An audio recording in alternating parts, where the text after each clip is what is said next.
better as a result of social media presence. If it doesn't do those three things, then it's on the chopping block. It's a return on investment discussion.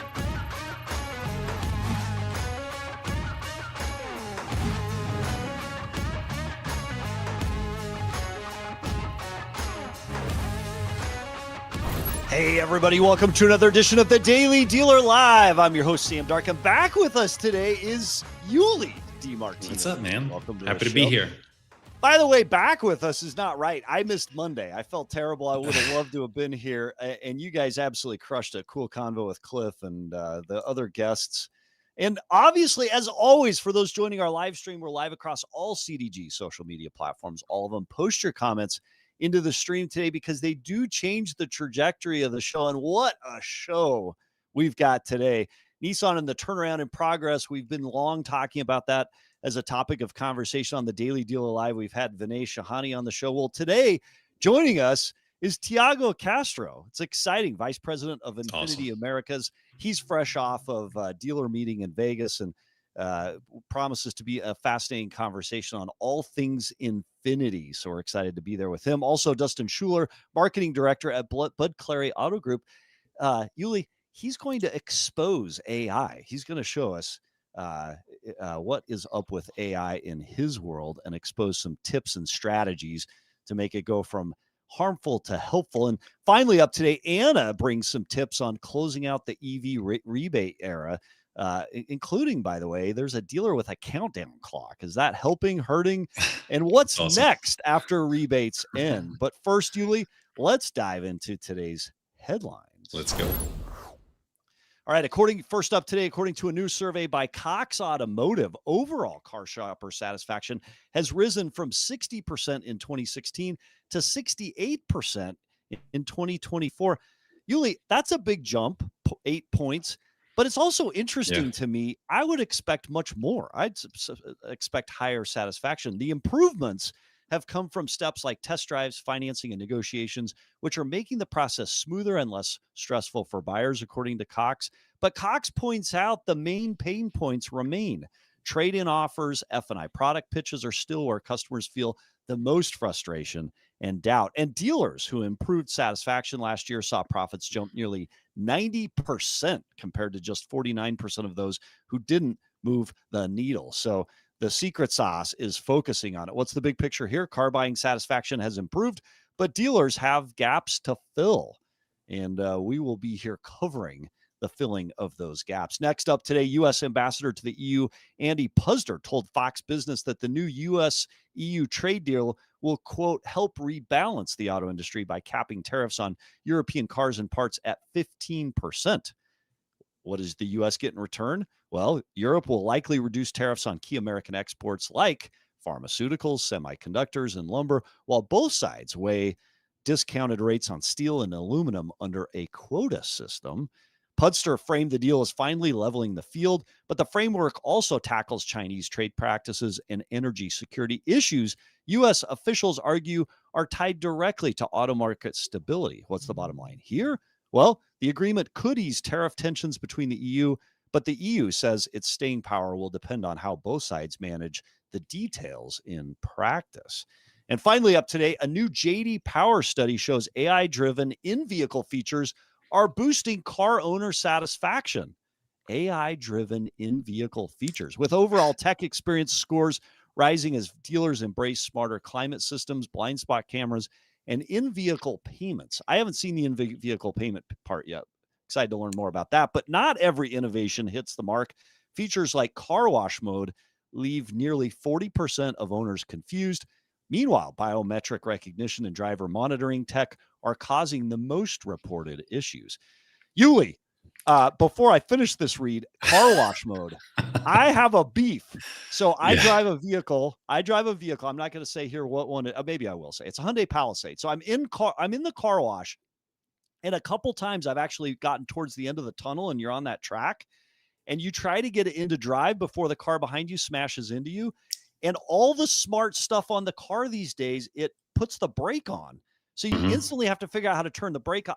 I've Googled the video. I've seen the video. I know how to like get around it, how to quote, put it in car wash mode, but I always forget before I go through the car wash. So That's something fascinating. Car wash mode, leaving 40% of owners confused. Are you an expert at putting a car in car wash mode, Yuli? Absolutely not. No way. Yeah. Well, automakers are focusing on useful, intuitive AI tools rather than the tech for tech's sake, but are seeing stronger results. So they list Genesis, Cadillac, Lincoln, BMW, and Hyundai top JD Power's innovation ranking, while Honda, Jeep, Jag, Ram, and Chrysler landed near the bottom. Surprised to see Honda at that point, according to JD Powers. JD Power notes that while 81% of buyers saw their car purchases left them feeling excited, hopeful, and empowered, frustration grows quickly when systems are clunky or poorly explained. That can erode brand loyalty in a highly competitive market. What's the punchline here? Well, obviously, AI-powered tech is making cars smarter and more satisfying. But if functionality problems grow, automakers risk trading short-term buzz for long-term consumer frustration. I have anxiety going through a car wash. Someone help. And not only you, I mean, I think about my mom, who's brilliant. How's she going to put a car into car wash mode? Or even, the auto braking when you back up, which is a great feature, unless you back onto like a two-way street and your car hits the emergency brake when you're backing Yuli, gently out of your driveway. Are you comparing me to your brilliant mom? Because I don't know. I don't know. No, listen, you guys are both at the top of the pedestal. There's no comparison. I love it. I love it. So, hey, Yuli, as you know, we get a ton of requests for guests on the show. Just a reminder out there to every dealer that has something interesting to say on the Daily Dealer Live. You make this show awesome by having you here on this show and sharing your perspectives. It changes the auto industry. We get a lot of requests. Those requests, take them to cdgguest.com. Go to cdgguest.com, fill out the intake form. You'll meet Michelle, part of the CDG team who handles scheduling. She'll bring you in and we'll get to have a fascinating conversation with you. So go to that spot to learn more. But let's jump into our show today. It's action-packed fun. Let's start out with Vice President of Infiniti Americas, Tiago Castro. Tiago, welcome to the show. Welcome. Well, thank you, Sam. Thank you, Yuli. Good to see you here. Thanks for having me. Thanks for being on the show. Thanks for coming on the show so soon after your dealer meeting in Vegas. We get to talk a lot. A lot about some cool and exciting things. But before we go there, from your perspective, Tiago, how's biz in the Nissan Infiniti world right now? This is an exciting moment for Infiniti, for Nissan, and for our whole network. As you just said, we came back from this dealer meeting. Things are solidifying. We're making a very clear plan on what needs to happen, how it needs to happen, and really taking time to improve the present and accelerate the future. Really, this is the mission. So business is progressing well. The QX80, this is our flagship model, full-size SUV, has done quite well for us. The last 7 months, we hit every year-over-year growth. It's the best 7 months in sales ever for the history of the company for QX80. So that's really good news. QX60, we launched a new one. It's arriving at dealer lots as we speak, and we see momentum there as well. So those are the two key models that we have to sell, and obviously we're going to talk about growth going forward as well. But exciting moment for Infiniti and for our leadership team and for our dealers. So a lot of change at Infiniti, and you teased a little bit of that with new brands, right? So since stepping into your role, Tiago, on April 1st, 2025, you've overseen Infiniti's strategic direction across the Americas. What are the top 3 priorities you're driving with dealers right now, especially around product planning, marketing, dealer profitability, and client experience? What are the big 3 priorities you have, Tiago? I arrived, as you just pointed out, in April. So think about this. My second day in the job, we had tariffs arriving. So it was quite interesting. And the good news about having experience in different locations of the world, as well as different functions of the company, is to be able to apply some very calm decision-making process to maximize everything. So step number 1 was to stabilize the operations. We decided to take advantage of the Mexico production to Mexico, to Canada, use the US footprint to accelerate sales here. So think about QX60 made in the US. We're going to produce more of those while we pause and slow down the production of the other models. So this was simple to do. But our priority number 1, I would say, is to simplify our way to do business with dealers. How can we be a partner that everybody wants to work with? Okay. And what I say by that is, reduce our interference or our requests for dealers to follow our processes, procedures, and programs. So my first meeting with the dealer advisory board, I sat down with them and went over 80 different programs, activities, or processes that we have available for the dealers with a simple intention to remove what is not necessary, right? If it doesn't help sell cars, doesn't help client experience, or make anybody make money, we should not be doing it. So it was very effective. And this was within 15 days of my arrival. Obviously, before that, I was able to meet with everyone from the dealer advisory board, starting with Zoom or in person, because I really value that interaction. We don't know everything here at Infiniti. I don't pretend that I know everything. What I know is how to work very closely with team members that are very capable, that can provide us the input necessary. I'm also very happy that we have a very nimble organization. We're small, we're fast. We have very talented team members that can adjust. We just need to spark that desire, and I think we have done that. So the number one priority was to simplify everything, the way we do business with our retailer network. The number two priority is to make it very clear to everybody what we needed to do as a team today. And it was really to focus on client experience and to focus on new vehicle sales. So we've done that together with the DAB, even by adjusting our program that we call Performance Plus. This is a program that makes it very clear the two priorities for the companies: new vehicle sales as well as client experience. And the third piece, which is not in order of priority, but it's the third piece, is ensure that we have a product plan that supports growth, that supports the throughput that all our retailer network is working, and a product plan that also connects back to our roots. We don't need it to be apologetic or try to rethink everything. Maybe we should go back to our roots and do things a little bit different, And I think that's the excitement that we showed in the dealer meeting, and we collected a lot of good feedback. So it's interesting. You mentioned a product that's coming up. We want to go there in just a minute. Infiniti basically has the QX80, QX60, two current models, and you're talking about expanding that pipeline. But before we go there, you mentioned listening to dealers and really connecting well at delivering on what they're looking for. As you listen, what are some of the biggest asks that dealers are making? Do any of them relate to profitability? How does the state of profitability in the Infiniti world look currently for dealers? What are some of the biggest asks you hear from dealers today as you listen? Well, number one ask, being completely transparent, is product. More product, What product, when is the product coming? We know as a team that if we sell more vehicles, new vehicles, it will lead to more profit. That's a given. If you take care of the customers and you sell more cars, more profit. So we needed to do this. We need to increase throughput. And the conversation is, how do we get there? There's many suggestions. For example, market by market, there's really different demands on incentives, on marketing, positioning of the vehicle. They wanted us to be more flexible. We were very national incentive, national advertising, everything national. And I think the opportunity is to regionalize more and be able to do those tactics in a region, so you connect better with consumers in that specific region. So that's one thing we're working very closely with the dealer advisory board. The other ask is for us to pay extreme attention on dealer profitability, which is something that for me is crucial.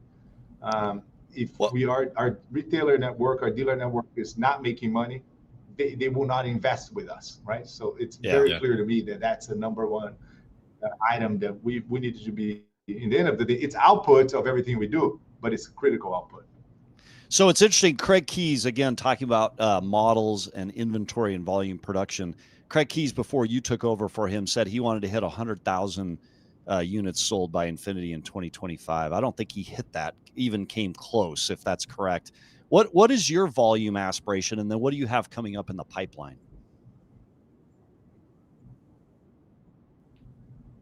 Okay, so that's a great question. Is one that we talked in the dealer meeting. A couple of things I will tell you.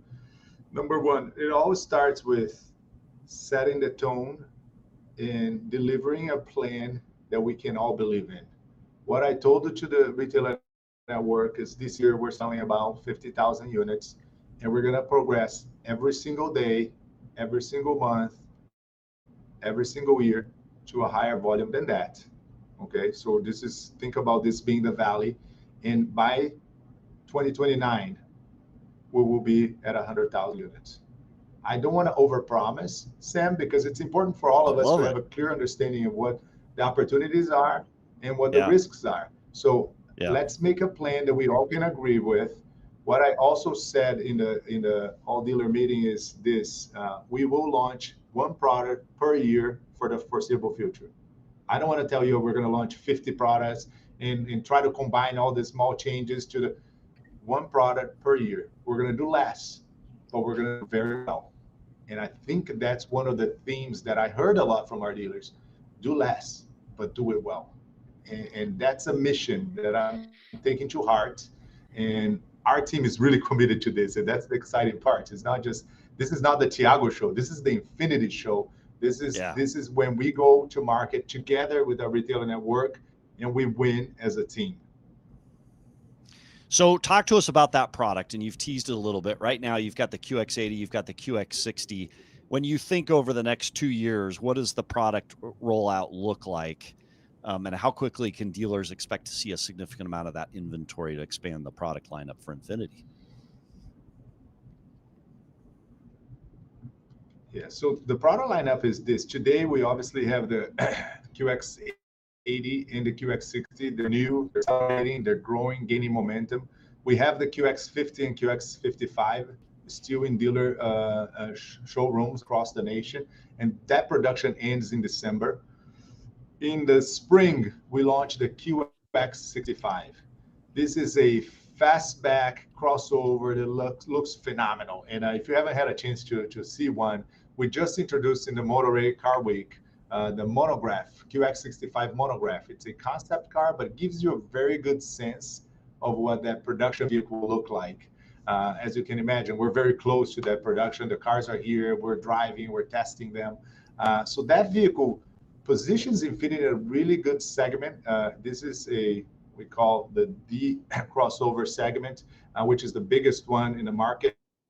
A two-row, beautifully looking, well-appointed crossover that will attract new customers to Infiniti. We expect those customers to come from luxury, but also from mainstream brands. About 60% of them will be upgrade from a mainstream brand into luxury. So that's very critical. So we're preparing the dealer network for that volume increase. Following that, our intention is to launch a new sports sedan, which is something that really connects back to the roots of Infiniti. We have so many people talking about the Q50, the G35, the G37, and that's a model that brings energy back to all of us. It's going to be exciting. It's going to be available with the super powerful engine. I mean, I can't wait to drive this thing. In fact, a little curiosity, my first vehicle when I got out of college, I joined Nissan immediately after I joined out of college. And my first vehicle that I ever, signed on my brand new car was a G35. That was the with car. A 6-speed manual with summer tires, and I lived in Michigan. At the time, so you can imagine. Oh, very good. Fun. Yeah, close by. Tiago, on that vein, so I mean, a lot of our dealer friends are saying the same thing. Infiniti is building a beautiful product. We know that, right? We have our fingers crossed. We want Infiniti to do well. We want Nissan to do well. Aesthetically gorgeous, but to me, and maybe I'm wrong, Nissan was kind of built on this very sporty nature, like you just said, this 6-speed G35 with that, what was it, the VQ35DE engine, right? And there was this, heart pumping in Nissan and Infiniti's. All the luxury manufacturers right now are still putting some very powerful drivetrains in their vehicles. We're not really seeing that with Nissan and Infiniti. Now you're mentioning this sports sedan, which hopefully has the heart of Godzilla, but is there a plan to kind of breathe some fire into, you know, the SUV lineup that again is stunning, but where's the competition for like an Escalade V or, you know, an X5M Comp, things like that? Yuli, have you been in some of my meetings lately? Because you sound like me right now. I agree with you. We have an opportunity to really drive some excitement to this brand. In fact, in Monterey Car Week, we were at the Quail, and we presented the QX65 monograph that I just mentioned, but we also had two QX80 concept cars. So the first one is the QX80 track spec. The track spec, the idea of the track spec is a high performance, super fast beast on wheels, if you will, that really gave us opportunity to showcase what we can do. This vehicle today has a engine that is 3.5 liter twin turbo with 450 horsepower. We increase horsepower and torque by more than 50% with this vehicle. And obviously this is a concept, but what we wanted to do is to go to a place like the Quail and test the market. So then once we understand the consumer feedback in a much faster way than normal research, we then can use our newly developed fast to market approach to bring those products to market. And I can tell you the track spec was really well received. At that same show, we had the terrain spec, which is completely the opposite proposition.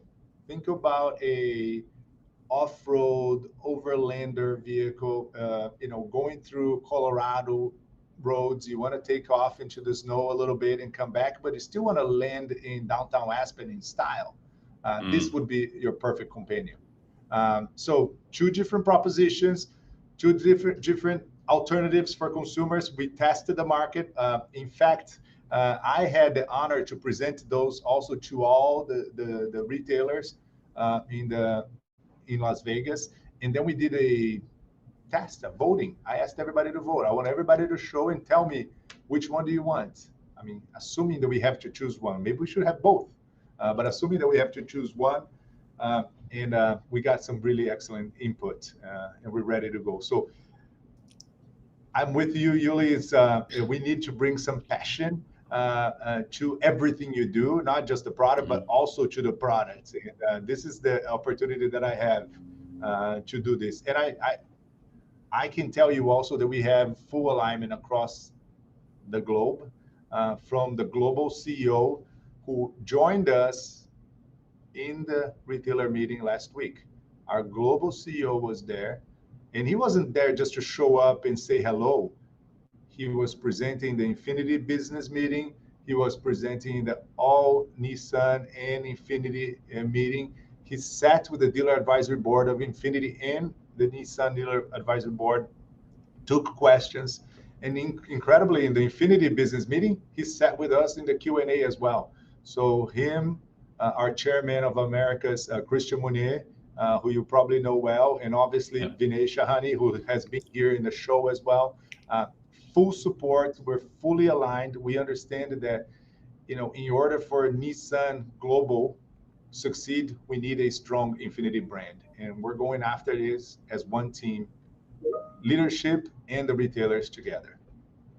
So Tiago, Vinay has talked about on this show and elsewhere that he's instituted twice monthly dealer calls and deeper advisory board engagement to rebuild transparency and trust within the Nissan brand. Will we see a similar kind of cadence or structure under your leadership, dedicated, perhaps even dedicated to the Infiniti dealer forums or regional advisory sessions? Like, what is your structure or strategy look like for increasing that connection back to the dealers and that transparency? Yeah, I think there's a few different things I can tell you. Number one is a formal review with the dealer advisory board every month on what we said we needed to do, where we are, and what else is missing. So every month there's some tweaks. So we do that monthly meeting with them. We do a quarterly deep dive into all those discussions in person. So everybody flies in typically to our headquarters, and we get to sit down and have that conversation. But more than that, Sam, I can tell you, important for us to stay connected with the retailers. I speak with the chair of the Infiniti board twice a week. Most Saturdays, we end up talking to ensure that we are moving the right direction. That's where we collected the additional perhaps concerns that are not for everybody, but there's for some. I joke a lot about averages. It's very easy to manage a business with average. But if you lay down a body and you put the head in the oven and the foot in the freezer, the average body temperature is okay, but that person is no longer with us, right? They're dead. Averages don't work. So I love to hear that the average is okay, but I needed to know the super good and the super bad as well. And that's something that for me, it's very important. I like to be involved, and we end up making a lot of nimble, smart decisions because of this. And I think that's one advantage that Infiniti has, that we have a smaller dealer body, we have a very dedicated team, and we're going after it with desire to win. So you've talked about some big plans you have, both with product, with structure, with incentives, a focus on dealer profitability. And you've talked about near term and long term. Longer term is that 100,000 goal that your predecessor had out there in terms of units and production. Tiago, looking over the next 6 to 12 months, what dealer centric deliverables do you expect to see in that near term? As we're here in August of 2025. What can dealers see from Infiniti over the next 6 months as we close out the year, and then the next 12 months on those points, the different points of focus you have? Well, you will see, obviously, the simplification piece. That's going to be crystal clear. We launched the program called Performance Plus in July, which simplified our KPIs from roughly officially 15 KPIs that we paid on to only 5 of them. So it's only focused on sales and client experience, and that's it. The second piece is a true market by market approach, so we can do a much better job in model year changeover. So as you selling down the model year 25, how does the 26 come on board? We lose a lot of momentum not doing this properly, and that's something that our retailer network will see it. And I already alerted them, if you feel like it's not moving the right direction, that's when we needed to know, because sometimes we're making a change here from headquarters and it may not have the impact that we desire, which is okay. We will change it again. But you've got a feedback loop. Yeah, exactly. Very, very much so. And then the other piece is a double down on client experience. We are really serious about client experience. We have, for example, we tested for QX80 My Infiniti Expert. My Infiniti Expert is somebody available. The client can set up a 1-hour meeting and they can learn everything about the technology of the QX80 because the vehicle offers so much that is so useful. It's very intuitive overall, but if you don't know what you're looking for, you don't look for it. So we want our clients to experience the full opportunities that this vehicle provides. So we tested this. It worked so well. We're now expanding to the QX60 as well. And then every vehicle so forth that we launch, that will have it. All the technology and people can learn. But that's just one example. The other one would be the valet service. So we have been very successful in delivering a program to our retailers for picking up and delivery of service vehicles, and that has led into quite a bit of an increase in retention for our service, which we all know, right, Sam, that this pays the bills big time. We want the clients to stay with us. So people that do valet now, the 10-year retention goes up 7 points. In average, and I hate averages, remember, but I'll use an average just for the sake of it. But in average, 1 point of retention is $40,000 in revenue. Yeah. Okay, for the US. So imagine 7 points. That's a lot of money that we can bring back. And Valet has been working for us, and there will be more. But the recent JD Power study on sales satisfaction, Infiniti was number 2, just behind Porsche. And we should aim to be number 1. Really, we should aim. And the reason why agree with what we were discussing with the retailers. When you do less, but you do very well, that's when you really shine. And I want us together with our retailers to do less work, but then really win in everything we do. So we appreciate you being on the show and sharing the perspectives today. Just one last sort of perspective conversation. So we've reported a lot on this show how Nissan and Infiniti both are the subject of a lot of M&A. There's a lot of new dealers trying to get into franchise automotive, and the multipliers support them coming into Nissan in particular and Infiniti at a lower multiplier and getting that experience and growing the brand.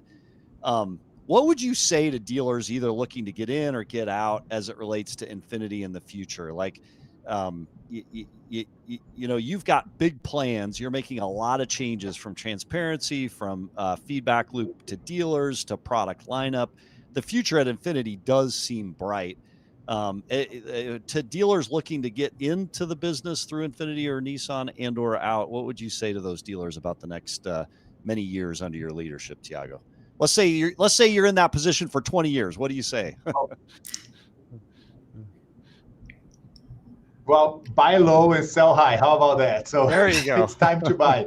But jokes apart, I think what everybody needs to know is this. Yeah. Our commitment to Infiniti is real, okay? And it's backed by actions, not just words. So yes, I will talk and stuff, but I want you to see the actions. And I can attest to you, and hopefully you talk to others, there's actions, there's movements. Are we perfect in everything we do? No, but we're going to wake up every day and we're going to do better than yesterday. And we know for sure that it's not good enough as tomorrow. So that's the spirit that the team has. So that's the number one. The commitment to Infiniti is true. Yes, we're focused on the future. The future is much brighter. One product per year. It will sustain the growth, a consistent growth, not crazy growth from today to tomorrow, double the sales. We're not going to do that, but we're going to consistently grow with you, with the profitability in mind, okay? But we're also making changes every day, like I said before. And then the last thing I say, if you're a retailer, I can guarantee you will feel we work with you. And then when we work together, there's really no stopping us. It's possible to win. So, well, Tiago, really, there's no stopping Infiniti if we work together. Tiago, we love your vision. We love what you're looking to do with Infiniti as a brand. And props to both you and Vinay for coming on this show multiple times, for being on Yossi's podcast as well. Again, the transparency and the messaging back to the dealer body, I think, really creates a lot of confidence in the brand and excitement for the future. I'm excited to see some of that lineup coming out. Me too. In particular, some of the things that's competing in a serious way with BMW and some of the other brands. So Tiago Castro, Vice President of Infiniti Americas, thanks for being on the Daily Dealer Thanks, Live. Tiago. Thanks for joining. Thanks for having me. Thank you. Thank you. That's a good convo. It's interesting. For sure. Like Vinay, he is interested in reducing a lot of the noise that's out there. I love the quote. There's one of the guys from Shark Tank talks about one of the great qualities of a great leader. And I see this in people I work with who are great leaders, is they can filter out the noise and they really focus on those most important things that get the job done. And this Shark Tank guy on some social media post talks about, like, Steve Jobs was great at filtering out the noise. Elon Musk, great at filtering out the noise. And it seems like Nissan, between Vinay and Tiago, like, they are focused on the things that matter most, and they're trying to very quickly turn some of the systems and processes and simplifying them so that they get the job done. And props to them for doing that. Yeah. Yep. Yeah, I agree. And listen, I mean, honesty for me is always the best medicine. To have a 4-year plan to get to where they wanted to be as of December of last year, I think is an honest plan. Is it what dealers would like to hear? Probably not. But I mean, as long as not fast enough. It's never fast enough, but it's fast. I mean, based off where they are today. And I mean, like he said, buy low, sell high. Yeah. Yeah. And it is interesting to see how many dealers coming into the space. All right, let's talk Haig Partners. Haig Partners, public retailers cite it, the report. National media trusts it. Dealers rely on it. The Haig Report sets the standard for dealership M&A data and trends in auto retailer. Read the Haig Report at haigpartners.com/Haig Haig Report, or you can click the QR code there and you can go straight to it and get access to it there. So we appreciate Haig Partners for supporting the show and all of the content that we have on today, including that interview with Tiago with Infiniti, fresh off the meeting from Vegas. So thanks to Haig Partners. And actually, I think we've got a guest from Haig coming on in the next few weeks. So not only is that report fascinating, it drives a lot of our content and news. We're going to be excited to talk to Alan and the team at Haig. So, all right, Yuli, let's go to our next guest. Next up, Dustin Schuler, marketing director at Blood Clary Auto Group, to unveil secrets of AI in automotive. Welcome to the show, Dustin. Hey, Dustin. Oh, no.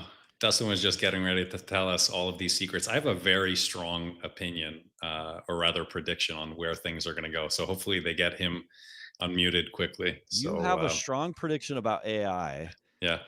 Well, why don't you drop that knowledge before Dustin comes on? Let's hear what your prediction is about AI and automotive. My prediction, and maybe Dustin can add some color to this, maybe we're already there, but my prediction was that just like people now, Google is serving up, an AI answer before serving you the links. When are we going to get to the point where you are optimizing for AI, right? Where the AI engines are going to be crawling the web and looking for maybe candid conversations in public forums. So when you go online and say, hey, where's the best place to buy an Infiniti in my area? That AI is going to know based off of candid conversations, with maybe people on Facebook, hey, I had such a great experience, not just, curated reviews. So you want AI to dish up super personalized data. Well, I'm wondering if we're there. It's coming. Yeah, that's in the works. Yeah, or maybe it's already there. Yeah. Yeah. I think that's what drives a lot of it. And it's fascinating. All right, here he is. Dustin Schuler. Welcome to the show, Dustin. Yeah, thank you for having me. This is pretty awesome. I've long-time listener, first-time caller type deal. So I love it. A lot of my friends on here. I love it. Well, hey, before we get into AI and you give us your AI unveil, which we're super excited to hear about, how's biz in your world, Dustin? Business is good. We're about 13% ahead of last month right now in terms of total volume. New and used cars, both are right about the same percentage up month over month. So we're really stoked on that, especially when you look at kind of the DMAs and how those are performing. And, most of them are going downward throughout the month. So anytime we can stay ahead of the DMA, we're all for it. So first, we know, but define DMA. What's DMA for our audience? Think of it like our primary marketing area. So kind of the zone that you are responsible for as a dealer. Yeah.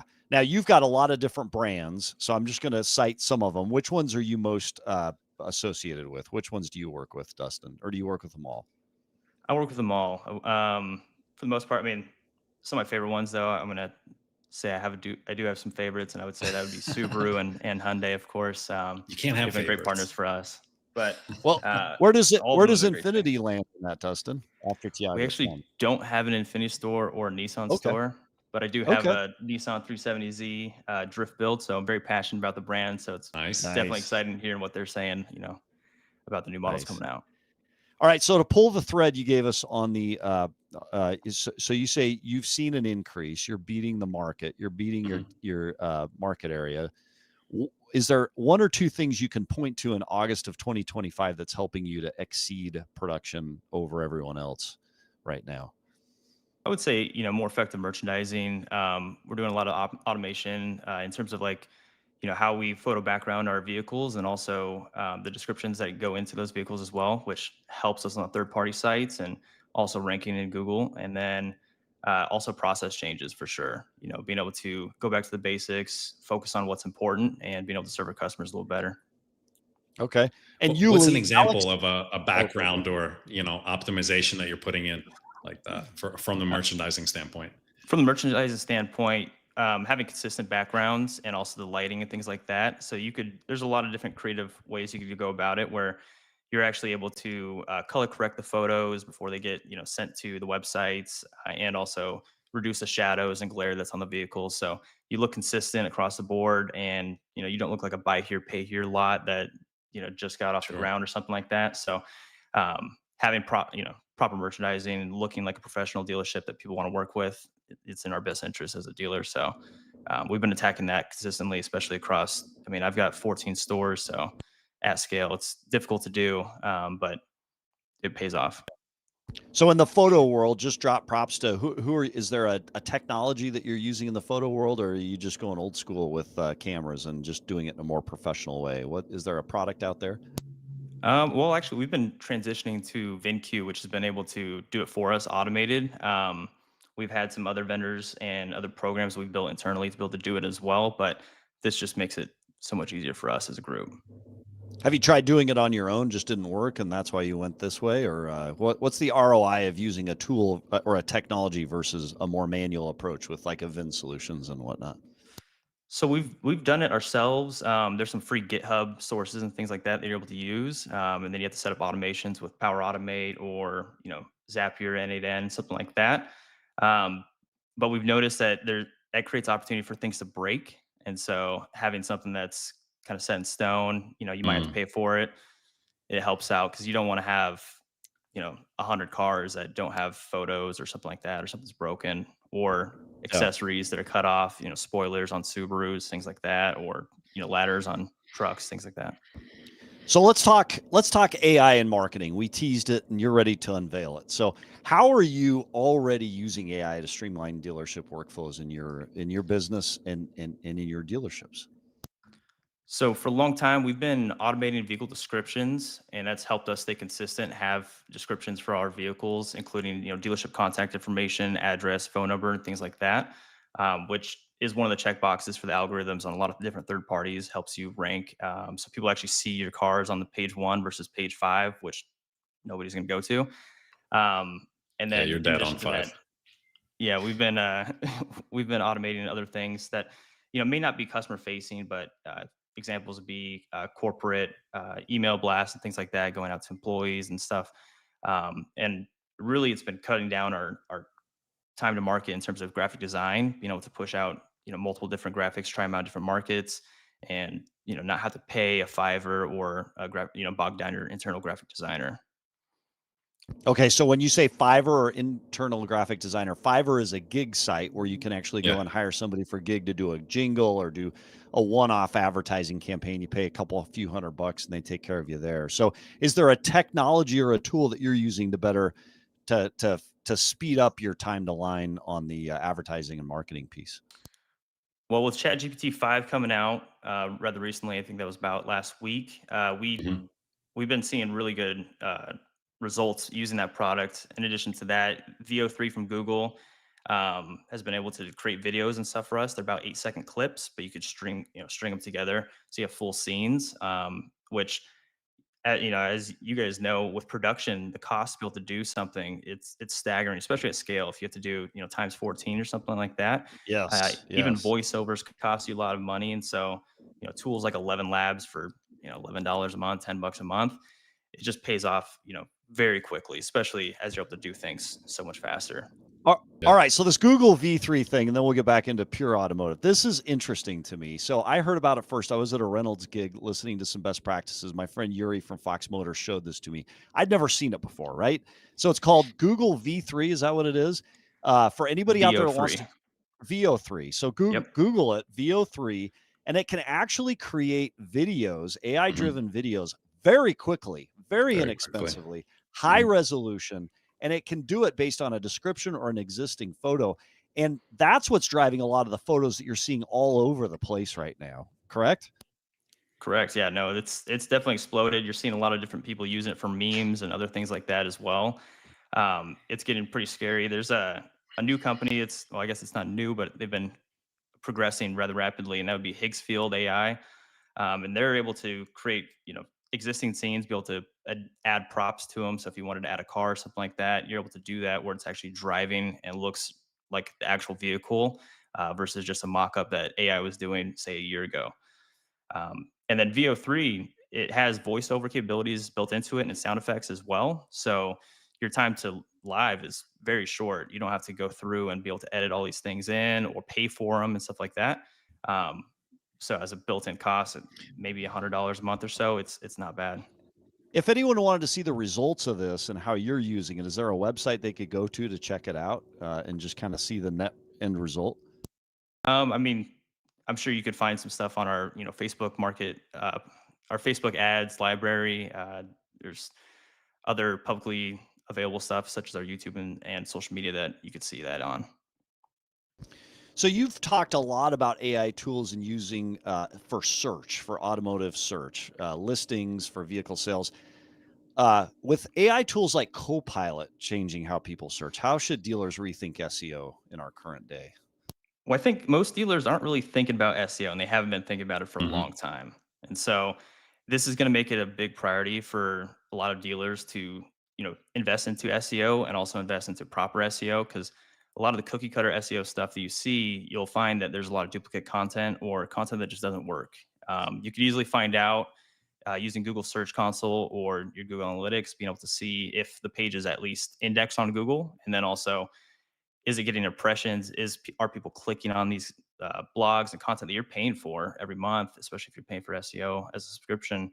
Um, Another thing to note is that the AI tools are actually looking at your rankings too, or your ratings, I should say.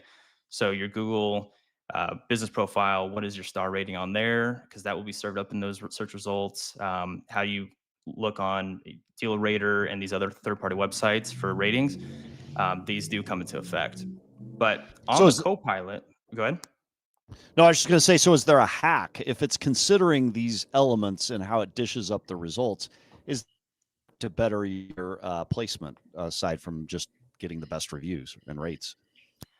So I wouldn't say that there's a hack. I think that having proper SEO content that actually serves your customers what they're searching for.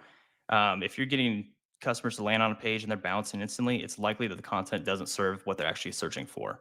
And as an AI search tool or even a web browser or search engine, you really want to be able to serve your customers, as best as possible the first time they come around. So if they're noticing that you're bouncing from the site, it shows that, hey, this is not a reliable source for our people, and people are bouncing.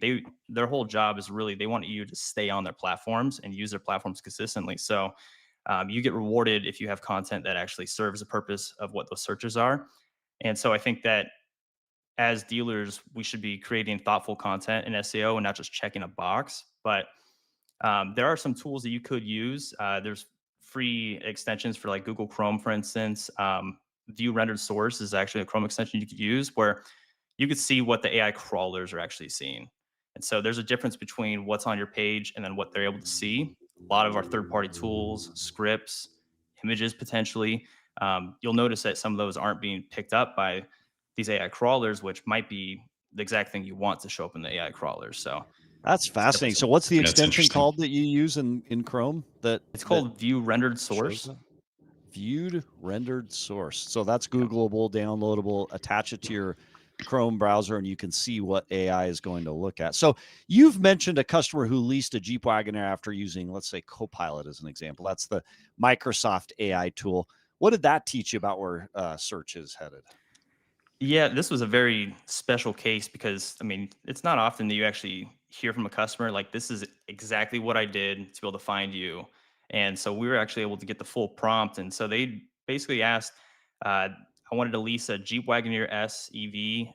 What are the best $0 lease deals maximum within a 100-mile range of Seattle? And what are the dealerships?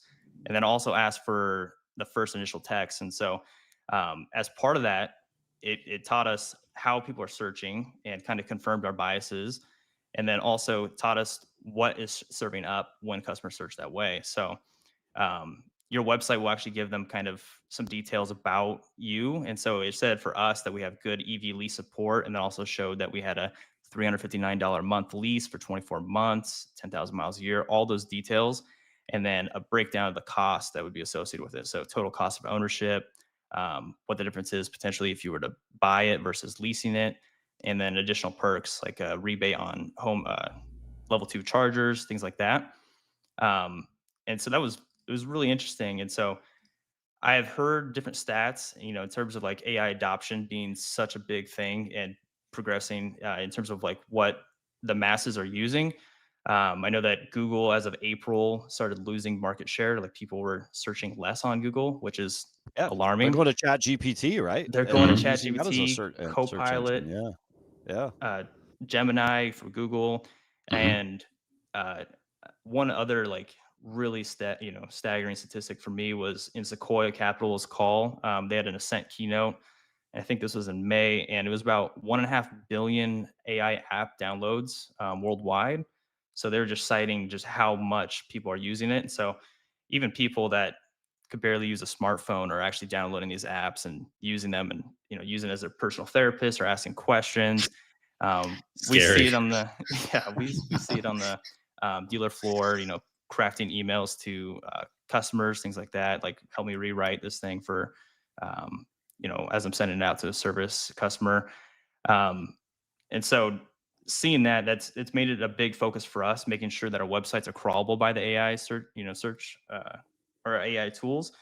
And one of the things that we've been looking at is, does our platform allow the crawlers to actually see the websites? And so as of last week, I could tell you that one of the major website providers made a platform-wide change for all dealers after one of my tickets being that we had a GPT bot crawler that was blocked, and then also common crawler was blocked from all of their websites, and so that's been reversed. So some dealers will probably see a spike in traffic from AI searches, Who but Yeah, who who was was this it? website provider? I Yeah, who don't I was the don't know if provider? I should really say, because Well, you said they fixed it.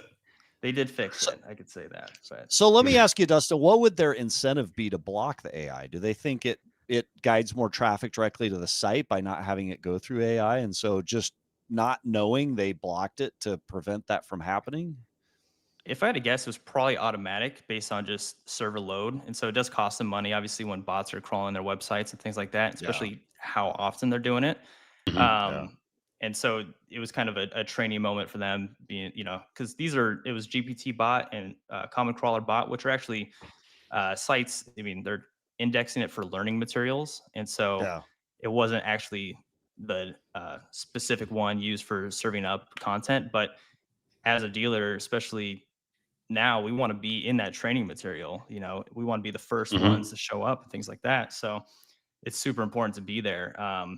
I haven't gone through all the different web providers that we don't use, but there's a chance that your robots.txt file. So if you type in your website /robots.txt, you'd be able to find out if you're able to be crawled by AI searches. So Your website .robots.txt. correct. Interesting. That's fascinating. Dustin Schuler, absolutely awesome to hear your perspectives on all things AI and tech, forward thinking. Before we go, one last question. When you look around at your competition in your space, geographically and elsewhere, what do you think is the number one biggest miss most dealers have as it relates to AI today? I would say not investing in SEO, proper SEO, 100%. Yeah, yeah, yeah. You got to have It's content for you to be served up. yeah, yeah. Because if you're not in the SEO, nobody's going to see it. So if the tree falls in the forest, nobody's there to hear it. What does it matter if it fell or not, right? And Exactly. that is the case. Well, Dustin Schuler, marketing director, Bud Clary Auto Group. Thanks for coming on the show to share Absolutely. your Thank you, guys. perspectives. Appreciate you being here today. Everyone, Thanks, thank you. Dustin.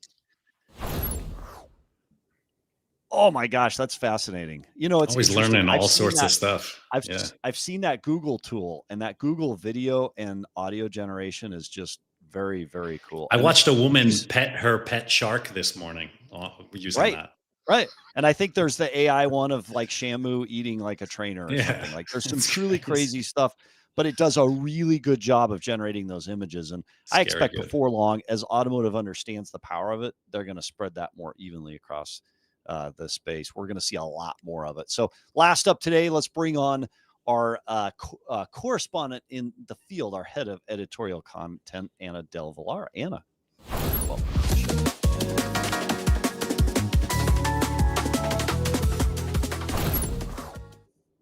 Anna, welcome. We're excited to have you here today.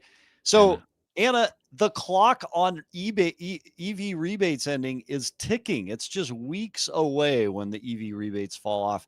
How's the marketplace responding? I think I heard something about like a clock on somebody's website. So tell us a little bit about what you're learning in the research. Yeah, absolutely. It's great to be back with you guys. And Sam, you're spot on. I think the biggest story happening right now is we all know that EV tax credits at the federal level are going to be ending soon. But in the meantime, sales are surging, as many predicted. According to Cox Automotive, in July, sales of new EVs reached just over 130,000 units. That's up 26% month over month and 20% Wow. year over year. And Wow. yeah, same goes for used EVs. About 36,000 were sold, and that's 23% month over month increase, and 40% up 40% year over year. So big numbers being thrown up right now. The key drivers of this growth, I think a deadline is a pretty good motivator, but transaction prices are also falling. There's record high incentives right now, and leasing is a huge driver. In fact, nearly 20% of new leases last month were electric. And that's a jump of 31% month over month, according to Stone Eagle. Yeah, but we all know the clock is ticking. And so I wanted to catch up with some dealers this week to find out, what's going on right now, what could be, coming down the pipeline. And I caught up with David Long over at Hansel Auto Group in California. And you're right, Sam, they are running a live countdown clock on all of their websites. I love that, by the way. I would encourage you guys to check it out. It definitely gets that feeling of urgency going. But David's also training his team on EV specific sales, and he's using ChatGPT simulations, daily role play sessions, which we know well, and online modules. So his salespeople, quote, know at the very least as much as the customer, which, as David puts it, is not always the case. Basically his strategy is all about the handoff. EV demand might drop after the credit vanishes, but he said leases, still cycle back in 2 to 3 years, as we know. And smart dealers right now are tagging those VINs in the DMS and tracking them before they flood the market again. But looking ahead, we also caught up with CDK Global's Dave Thomas, and he's betting that EV market share will hold around 8 to 9% next year. But, and this is a big but, only if the industry sees 30,000 to 35,000 models like the Kia EV4, the redesigned Nissan Leaf. And that's where the real battle is moving forward for EVs, those affordable get to work cars. And that about does it this week for the Market Pulse. Back to you guys. Anna, thank you for sharing with us. We're going to watch that website countdown. It will be fascinating, Yuli, to see what happens to EV supply and demand. So it's interesting. Hansel Auto, they're on the coast. They're in California. They're in a high adoption state. The tale of two cities, two states may hold true in EV post rebates. California maybe versus the Midwest. The demand curve may look very different, but it'll be fascinating to see how, as that countdown clock winds to zero, how does all of automotive respond? So Anna, thanks for being on the show. You bet, guys. Thanks. Thanks, Anna. Well, Yuli, cool show. That's a wrap on today. A lot of great content between Tiago and some fascinating perspectives on Infiniti. You got to be a little bit bullish on their future with people like Renee and Tiago at the helm there, and the things they're doing to connect with dealers and drive results quickly as they possibly can. And then fascinating to hear about all the tech and AI. It brings me to a quote from a fellow dealer who said there are some dealers that are out of business, just don't know it yet. And, it's tongue in cheek, but if you're not learning AI and figuring out how and where to lean into it and what returns well, you're challenged right now, Yuli. So I agree 100%. All right. To our entire audience, thank you for watching the Daily Dealer Live, where we break down the biggest moves in the car business as they happen. Don't forget, we're here every Monday. Wednesday, we'll be back again. Yuli and I will on Friday. So this is your world. Hit like, subscribe, turn on those notifications so you never, ever miss a beat. And we'll see you next episode, everybody. Thanks for joining us. Thanks, guys.